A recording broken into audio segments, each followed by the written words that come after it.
여러분 안녕하세요. 썰마마입니다.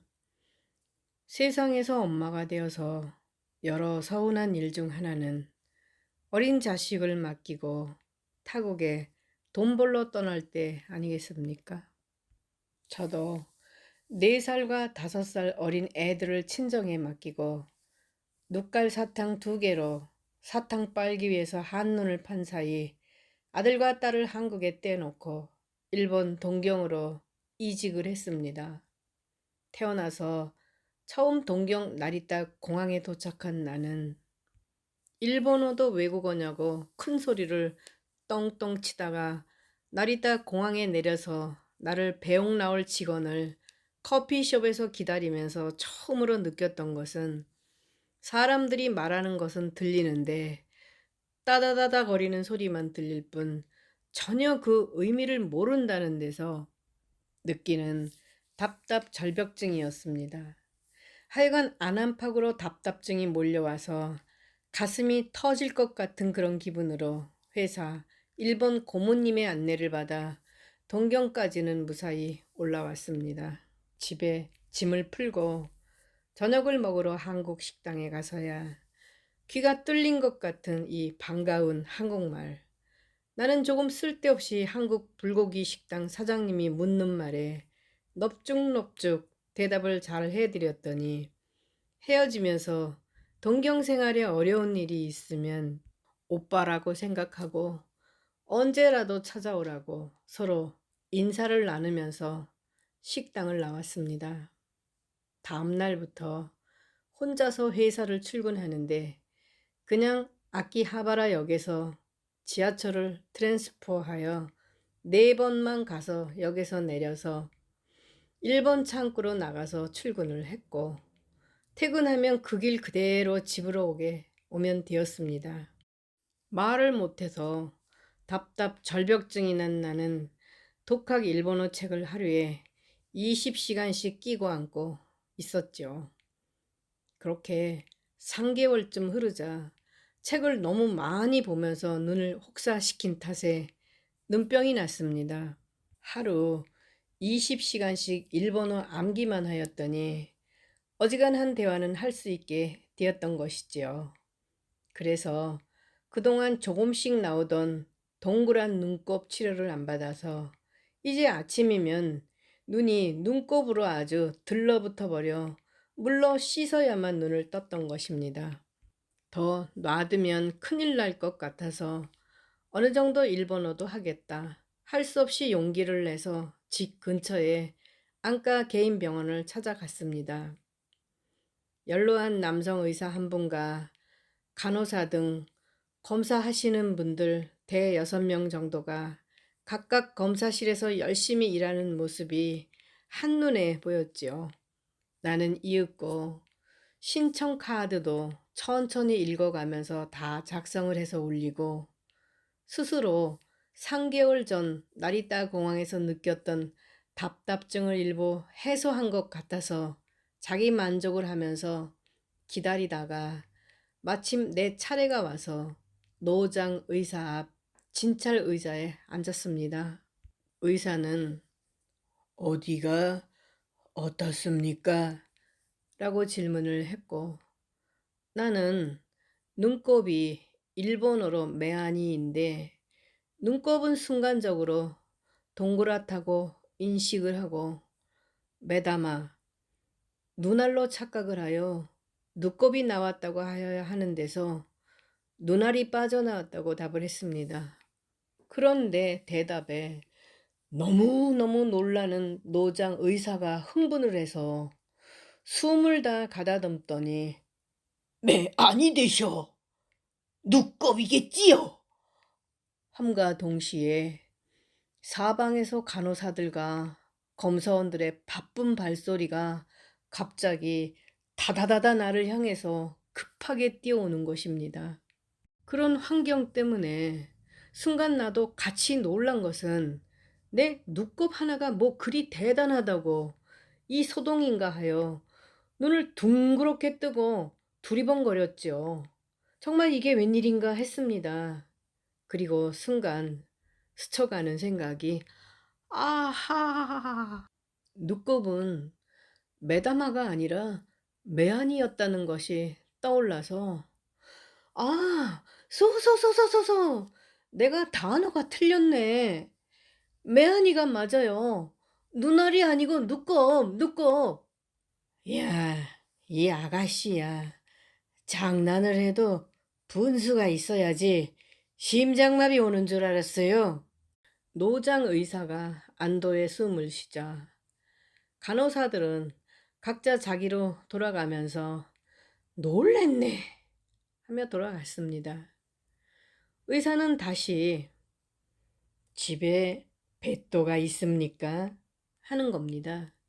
그래서 나는 애완동물은 한국에서 펫이라고 하지 뱃도라고는 하지 않으니 침대가 있느냐고 묻는 줄 알고 네, 제 방에 2층 뱃도가 하나 있습니다.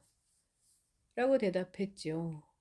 의사는 다시 허, 니까 이 뱃도라 2층 침대라고 하면서 한숨을 푹 쉬기에 나는 또 2층 침대 쓰면 눈병 나나요? 아니요. 그 도그앤 캣을 말합니다. 즉 의사는 애완견에 알레르기 때문에 애완동물이 있느냐고 질문했던 것입니다. 침대와 알레르기는 전혀 관계가 없던 것이었죠. 그런 해프닝 끝에 제대로 약을 타가지고 집으로 돌아왔습니다. 집에 오니 남동생이 와 있었죠. 가까운 곳 1층에 사돈이 불고기집을 차리려고 계약을 했다는 것입니다.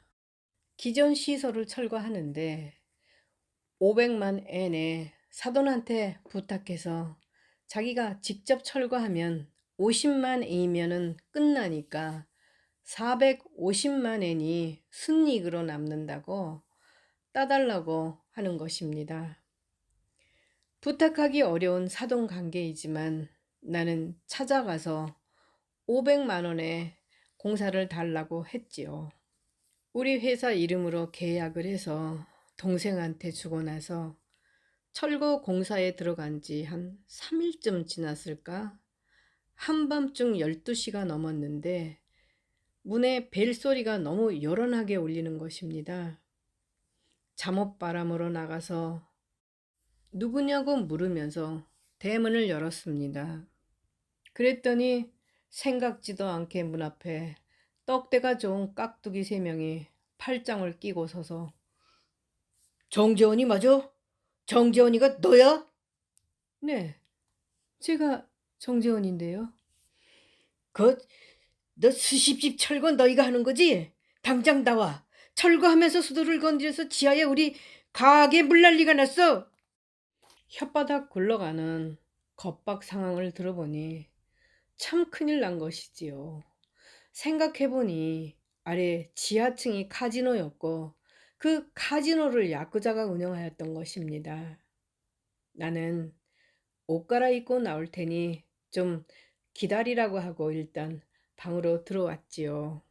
문 밖에서는 야쿠자가 3명이나 기다리고 있고 나는 하늘로 솟지도 땅으로 꺼지지도 못하고 팔다리는 불불불불 떨려서 옷 갈아입는데 이리 넘어지고 저리 넘어지고 아이고 엄마 나 죽게 생겼어요 입니다.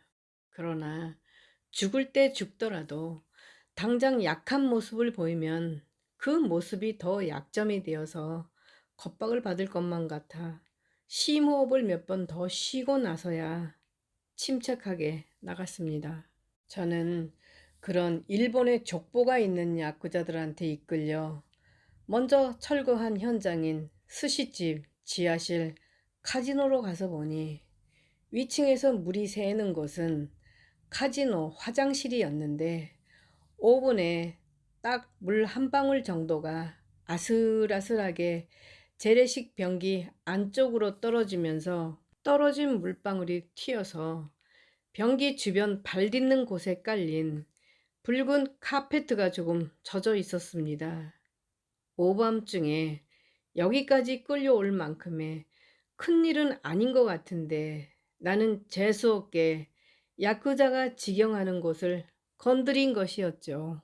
그러니까 현지 공사하는 사람들은 지하실 카지노가 야쿠자 것이라서 아무도 철거 계약을 안 한 것인데 멋모르고 덤벼들어 이미 큰일을 저질렀으니까요. 처음부터 스시집 철거는 수도 라인이 많다는 것을 조심해야 했던 것이지요. 나는 그 큰일을 안고 다음 수순으로 오야붕이 있는 본부로 끌려가는데 너무 무서워서 동생한테 연락을 할까 망설이다가 아니야, 다쳐도 나 한 사람이나 다쳐야지. 차마 동생까지 끌어들일 수는 없어. 라고 다짐하면서 혼자 끌려갔습니다. 이윽고 아주 번듯한 어떤 주식회사 사무실로 가보니 고무나무 등 화초나무가 무성하게 많고 인테리어도 아주 멋있는 사무실로 안내되었습니다. 거기는 검정 양복에 핸섬한 오야붕이 자기 방인 별실에 앉아 있었습니다.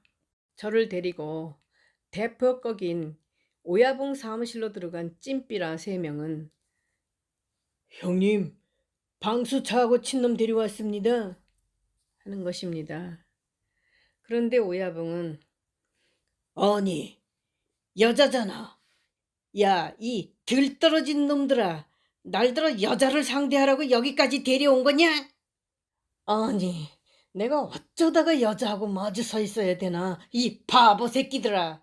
하면서 3명 모두를 차례로 기싸대기를 올려붙인가 발로 걷어차면서 야, 이 새끼들아, 얼른 다 꺼져. 내 체면에 여자하고 거래 안 해. 데리고 나가서 너희 새끼들이 해결해라, 이 바보 새끼들아. 저는 다시 쫄따구 방으로 옮겨갔습니다. 오야붕한테 여자 끌고 왔다고 기싸대기를 흠뻑 맞아 약이 바짝 오른 상태에서 저한테 당장 돈 가져와 하는 것입니다. 나는 일단 살아서 나가고 싶어서 얼마를 드리면 될까요? 뭐 얼마야? 5천만 원 가져와. 저 공사 수주액 전부가 500만인데요. 내일 12시까지 못 가져오면 새끼 손가락 절단하고 나가서 준비해 오든지. 그 말에 기절 초풍한 저는 일단 여기서 풀려나고 나서 생각을 해야 했습니다. 하루만 시간을 더 주세요. 꼭 5천만 원 준비해서 가지고 오겠습니다. 그렇게 허풍까지 떨면서 여러 번 부탁을 하여 약속을 하고 새벽에 집으로 들어온 나는 나도 모르게 여권을 꺼내서 들고 한국으로 튈까 말까 고민을 시작했습니다. 그런데 나만 튀면 뭐합니까? 동생이 여기 있는데 말입니다. 나한테 5천만 원을 준비하라는 것은 당장 100만 원도 없이 사는 나한테 손가락 절단하라는 말과 똑같은 말이고 시간을 좀 더 준다는 의미이지 5천만 원을 면제한다는 것은 아니니 참 죽을 맛이었습니다. 타국에서 벼랑 끝에 몰려서 기댈 곳이 없는 나는 갑자기 띄워놓고 온 애들 목소리라도 좀 들어보려고 한국 집에 전화를 돌렸습니다. 엄마가 전화를 받으셔서 예, 나 지금 연속극 본다. 그렇게 한마디 하시고 전화를 그냥 철커덕 끊어버리시는 것이었죠. 허탈감은 밀려오고 그렇다고 그냥 앉아서 죽을 수는 없는 노릇이라 생각다 못해 내가 찾아간 곳은 밥 한 번 먹은 적이 있는 한국 식당 불고기집 사장님이었습니다. 왜냐면 일본은 야쿠자들의 조직의 체계가 잘 잡혀서 자기 구역에 있는 가게에 한 달에 한 번 화분을 바꿔줍니다. 새 것으로 바꿀 때 화분 길러준 값 명분으로 몇십만 원씩 수금을 하였지요. 그래서 내가 끌려간 곳과 구역은 달라도 야쿠자가 야쿠자를 상대해야지 일반 개인이 야쿠자를 상대한다는 것은 그냥 죽으러 가는 길이라고 판단했기 때문이었습니다.